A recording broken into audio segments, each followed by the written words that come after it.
Good morning dear students. Third year की first paper में हम ब्लड के बारे में पढ़ रहे थे और उसमें हमने ब्लड की जो भी रक्त कणिकाएं वगैरह हैं उनको पढ़ लिया है। इसके बाद में हमने ब्लड क्लॉटिंग पढ़ा। ब्लड क्लॉटिंग की पूरी मैकेनिज़्म को अच्छी तरह से समझी है और मेरे ख्याल से उन सारे वीडियो को आपने देख लिया होगा। नहीं देखा हो तो आप आवश्यक रूप से देखें। अब आज का हमारा वीडियो है रक्त समूह, ब्लड ग्रुप के बारे में। आपको अच्छी तरह से पता होगा कि जब कभी किसी व्यक्ति का एक्सीडेंट वगैरह हो जाता है तो उसको रक्त चढ़ाया जाता है, ब्लड ट्रांसफ्यूजन किया जाता है और उस ब्लड ट्रांसफ्यूजन में ये देखा जाता है कि पर्टिकुलर उस व्यक्ति का ब्लड ग्रुप क्या है और उसी रक्त समूह से संबंधित रक्त उसको चढ़ाया जाता है, अन्यथा उसकी मृत्यु भी हो सकती है। तो कहने का मतलब ये है कि प्रत्येक व्यक्ति में रक्त पाया जाता है। रक्त के अंदर भी रक्त कणिकाएं भी होती है, सब में समान होती है रक्त कणिका वगैरह सब कुछ, आरबीसी, डब्ल्यूबीसी, प्लेटलेट्स वगैरह, ठीक है।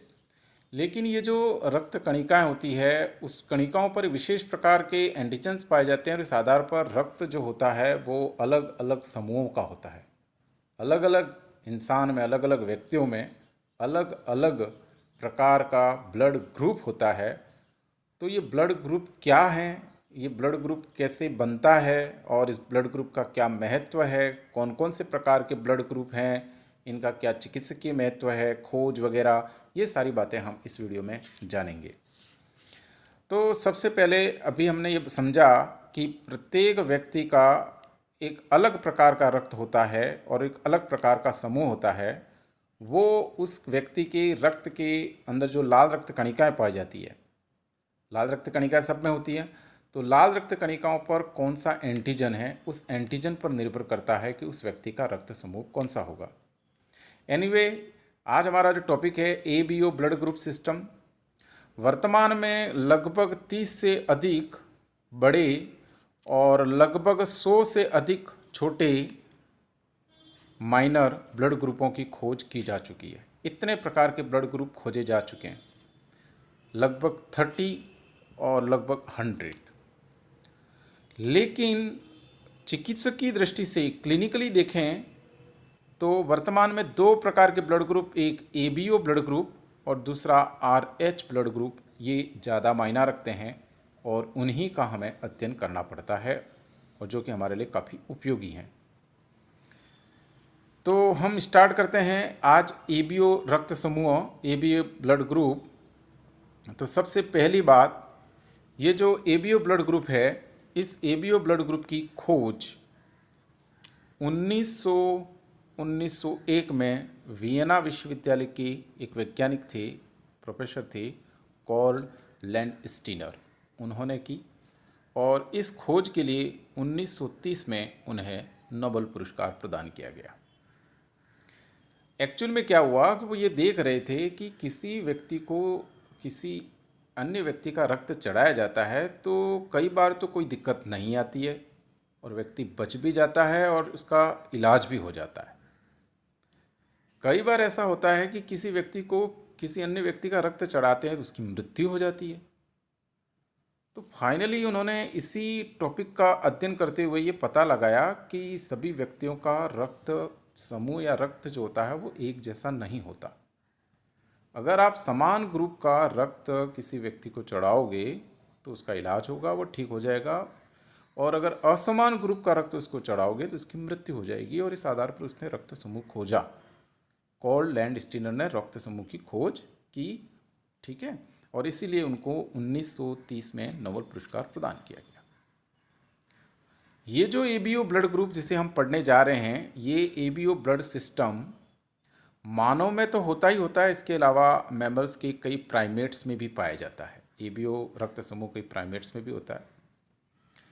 इस सिस्टम में यानी कि एबीओ ब्लड ग्रुप में 4 प्रकार के रक्त होते हैं। रक्त के 4 समूह हैं, ग्रुप हैं।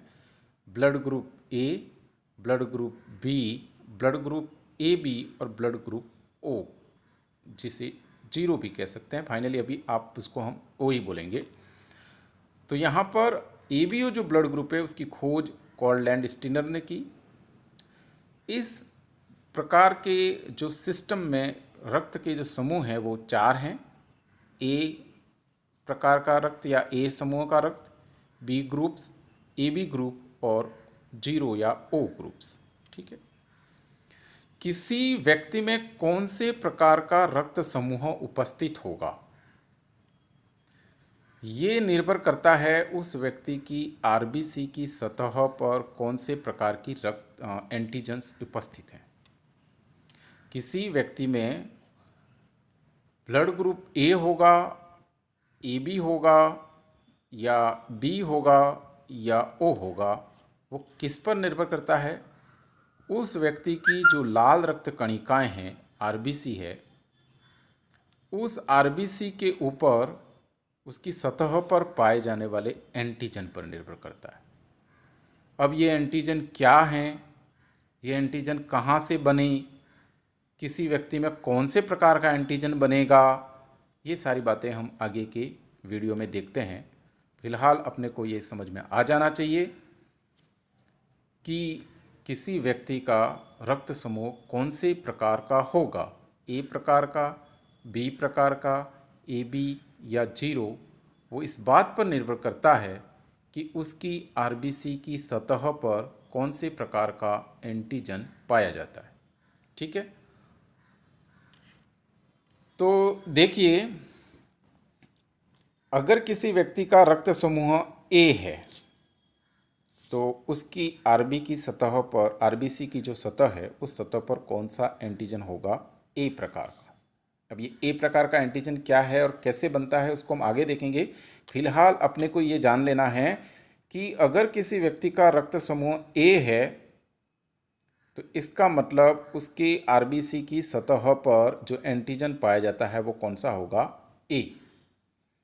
अगर रक्त समूह बी है अगर किसी व्यक्ति का, तो इसका मतलब ये है कि उसकी आरबीसी की सतह पर बी एंटीजन है। और अगर किसी व्यक्ति की आरबीसी की सतह पर दोनों एंटीजन हैं, ए एंटीजन भी है और बी एंटीजन भी है, अगर दोनों एंटीजन मौजूद हैं तो फिर उसका रक्त समूह ए बी होगा, क्योंकि दोनों एंटीजन हैं। और अगर ये ए एंटीजन भी नहीं हो और बी एंटीजन भी नहीं हो, यानी इन दोनों की दृष्टि से ये नील है, यानी ए और बी दोनों एंटीजन नहीं है, लेकिन एक एंटीजन जो एच है वो पाया जाता है, तो उसको हम ओ ब्लड ग्रुप कहेंगे। एक्चुअल में यहाँ पर हम आगे देखेंगे इसको। एच एंटीजन क्या है, अभी तक आपने इसको फर्स्ट बार सुना होगा। ये एच एंटीजन जो है वो ए बी का पूर्ववर्ती रूप है। अगर एच ए में बदल जाए तो ए ब्लड ग्रुप, बी में बदल जाए तो B blood group, A B में बदल जाए तो ए बी ब्लड ग्रुप, और अगर एच एच के रूप में ही पड़ा रहे, नो चेंज, यानी ए और बी में परिवर्तित नहीं होगा, तो फिर वो ओ ब्लड ग्रुप होगा। एनीवे, आरबीसी की सतह पर एंटीजन ए है तो blood group A, antigen B है तो ब्लड ग्रुप बी, दोनों एंटीजन है ए और बी तो ब्लड ग्रुप ए बी, और एंटीजन एच ही है वो आगे ए बी में कन्वर्ट नहीं हुआ है, देन ओ ब्लड ग्रुप। फिलहाल हम एंटीबॉडी इस वीडियो में नहीं पढ़ेंगे, पर फिर भी थोड़ा सा मैं बता देता हूँ, एंटीबॉडी अगले वीडियो में पढ़ेंगे। जो भी एंटीजन उस आरबीसी पर मौजूद है, या जो भी रक्त समूह है, रक्त समूह का नाम तो एंटीजन पर निर्भर करता है, हमने पहले ही डिस्कस कर ली, बात क्लियर हो गई। तो जो भी एंटीजन है उस एंटीजन का विरुद्ध उसका एंटीबॉडी होगा। ए ब्लड ग्रुप में ए एंटीजन होगा तो एंटीबॉडी बी होगा। बी ब्लड ग्रुप में कौन सा एंटीजन होगा? बी एंटीजन होगा, तो इसमें एंटीबॉडी उसका विपरीत ए एंटीबॉडी होगा। अब ए और बी दोनों हैं तो फिर एंटीबॉडी कौन सा होगा? एंटीबॉडी का मतलब उसका विरुद्ध रूप। अगर ए का विरुद्ध बी है और बी का विरुद्ध ए है, अगर ये इन दोनों में से कोई भी एक होता तो इन दोनों के साथ में टक्कर होती और ये फिर मर जाता। इसलिए ए बी अगर एंटीजन है तो एंटीबॉडी दोनों में से कोई नहीं होगा, क्योंकि उसका विरोधी होता है और विरोधी यहाँ हो नहीं सकता। अगर ए वाला होता तो फिर वो बी का विरोध करता, और बी एंटीबॉडी होता तो ए का विरोध करता, इसलिए दोनों एंटीबॉडी एब्सेंट होंगे ए बी में। ओ ब्लड ग्रुप में एंटीजन ए और बी दोनों में से कोई नहीं है। ए बी ब्लड एंटीजन नहीं है और बी एंटीजन भी नहीं है, इसलिए इसमें जो एंटीबॉडी होगी वो दोनों होगी, क्योंकि यहाँ पर इसका जो दो विरोधी रूप है एंटीजन, दोनों में से कोई भी एंटीजन यहाँ नहीं है। ठीक है, तो ये हो गई एंटीजन और एंटीबॉडी की बात। आगे बात करते हैं हम कि किसी व्यक्ति में कौन से प्रकार का रक्त समूह होगा, ये किस तरीके से तय किया जाता है, कैसे देखा जाता है, इसको हम देखते हैं इस वीडियो में। कि देखिए, अभी हमने देखा एबीओ रक्त समूह के अंदर 4 प्रकार के ब्लड हैं, ए, बी, ए बी और ओ। इन चारों में से कौन से प्रकार का होगा वो आरबीसी की सतह पर पाए जाने वाले एंटीजन पर निर्भर करता है। अब कौन सा एंटीजन बनेगा वो हम इसमें पढ़ने जा रहे हैं। तो इसको हम अभी यहाँ पर थोड़ा सा मैं बता देता हूँ, आगे और डिटेल धीरे धीरे होती रहेगी। जैसे ये एक आरबीसी है, आप देख रहे हैं ये एक आरबीसी है, लाल रक्त कणिका है और मैच्योर है। और जब आरबीसी परिपक्व हो जाती है, मैच्योर हो जाती है, तो उसके अंदर न्यूक्लियस नहीं होता, केंद्रक अनुपस्थित है। इस आरबीसी के ऊपर प्रत्येक आरबीसी, चाहे किसी भी मतलब मनुष्य की, चाहे वो कोई से भी ब्लड ग्रुप का हो, प्रत्येक आरबीसी के ऊपर जब वह डेवलपिंग फेज में होती है, जब वो निर्माणाधीन होती है, जब उसका निर्माण हो रहा होता है, जब वह अपरिपक्व होती है, तब उसके ऊपर इस तरीके से लाल लाल मैंने जो बना रखी है ना चेन, ऐसी चेन पाई जाती है। और ये लाखों की संख्या में होती है, मिलियंस में होती है। और ये जो चेन है आरबीसी की सतह पर जो पाई जाती है, इसको बोलते हैं ओलिगोसैकेराइड। बहुत अच्छी तरह से समझे, अच्छी तरह से आपको समझ में भी आ जाएगा और ये हमेशा के लिए काम का टॉपिक है, तो ध्यान से इसको सुने। कि प्रत्येक व्यक्ति में जब आरबीसी अपरिपक्व अवस्था में होती है, जब उसका विकास हो रहा होता है, डेवलपिंग फेज में होती है, तब उसकी सतह पर ओलिगोसैकेराइड की चेन पाई जाती है। किसकी चेन पाई जाती है? ओलिगोसैकेराइड्स की। ये लाल लाल जो चेन दिख रही है वो, ठीक है। अब इस ओलिगोसैकेराइड के ऊपर जब वो निर्माणाधीन है, उसी समय की बात कर रहा हूँ, परिपक्व होने के बाद नहीं। ये जो कुछ भी परिवर्तन हो रहा है वो तब उसके विकास अवस्थाओं के दौरान हो रहा है। तो फर्स्ट मैंने बताया कि आरबीसी की सतह पर ओलिगोसैकेराइड की चेन जमा हो जाएगी, जो कि मिलियंस की संख्या में होती है। इसके बाद इस ओलिगोसैकेराइड चेन के साथ में देखिए ये लाल रंग की चेन है और उसके साथ ये ब्लू रंग का स्पॉट्स मैंने दिखा रखा है। तो ऐसे एक केमिकल आकर के जुड़ता है, एक शुगर आकर के जुड़ती है, एक शर्करा आकर के जुड़ती है, जिसका नाम है फ्यूकोज। लिखा हुआ नाम देखिए आप, क्या नाम है इसका? फ्यूकोज। एक शर्करा आकर के और जुड़ती है जिसका नाम है फ्यूकोज। बात समझ में आई? आरबीसी की सतह पर क्या जुड़ेंगी? सबसे पहले ओलिगोसैकेराइड। ओलिगोसैकेराइड के साथ अब क्या जुड़ा? फ्यूकोज। जब आरबीसी की सतह पर ओलिगोसैकेराइड के साथ फ्यूकोज जुड़ता है, फ्यूकोज का ट्रांसफर होता है वहाँ पर ट्रांसफरेज एंजाइम के द्वारा, आगे देखेंगे हम, तब ये जो पूरी संरचना बनी, इस संरचना को हम कहते हैं एच एंटीजन। यानी ये लाल रंग की चेन प्लस इसके साथ में ये ब्लू रंग वाला जो मैंने स्पॉट्स बना रखा है, जो कि ब्लू रंग वाला कौन है? फ्यूकोज है। और लाल रंग की चेन क्या है? ओलिगोसैकेराइड। और ये दोनों संरचनाएं सम्मिलित रूप से कहलाती है एच एंटीजन, जो हमने पहले अभी देखा था ना, एच एंटीजन। तो ये एच एंटीजन बन गया। क्या है एच एंटीजन? कि प्रत्येक लाल रक्त कोशिका आरबीसी की सतह पर लाखों की संख्या में ओलिगोसैकेराइड चेन्स होती है और इन ओलिगोसैकेराइड चेन्स के साथ जब फ्यूकोज जुड़ता है, कैसे जुड़ता है वो हम आगे देखेंगे। फिलहाल फ्यूकोज जुड़ता है तो ये जो स्ट्रक्चर बनती है इसको कहते हैं हम एच एंटीजन। अब अगर इस एच एंटीजन के साथ नागा नामक एक शर्करा है, एन एसिटाइल गैलेक्टोज एमीन, वो आकर के जुड़ जाए इसके सिरे पर। देखिए त्रिभुज बना रखा है ब्लू रंग का, क्योंकि इससे पहले वाली जो संरचना है जो आपको दिख रही है, ये लाल रंग की चेन और ये ब्लू रंग का स्पॉट्स, ये तो यहाँ बन ही चुका है, जिसको एच एंटीजन कहते हैं। अब अगर इस एच एंटीजन के साथ ये जो त्रिभुजाकार मैंने बना रखी है संरचना, अगर ये आकर के जुड़ जाए, जिसे कहते हैं N acetyl galactose amine, N acetyl galactose amine, अगर ये इस पे आकर जुड़ जाए तो फिर ये बन जाएगा पूरी संरचना त्रिभुज के साथ एच एंटीजन, और ये पूरी संरचना कहलाती है ए एंटीजन। अब जब ए एंटीजन बन गया तो अब इसका ब्लड ग्रुप क्या हो गया? ए। और ये सब कब हो रहा है? जब आरबीसी विकासशील अवस्था में है, डेवलपिंग फेज में है। इसको एरिथ्रोब्लास्ट ने जो रेटिकुलोसाइट वगैरह जो स्टेज होती है, उस प्रिक्योर्सर स्टेज में होती है, तब होता है। ओके। तो क्या सीखा हमने कि प्रत्येक आरबीसी पर लाखों की संख्या में आकर के ओलिगोसैकेराइड जुड़ते हैं।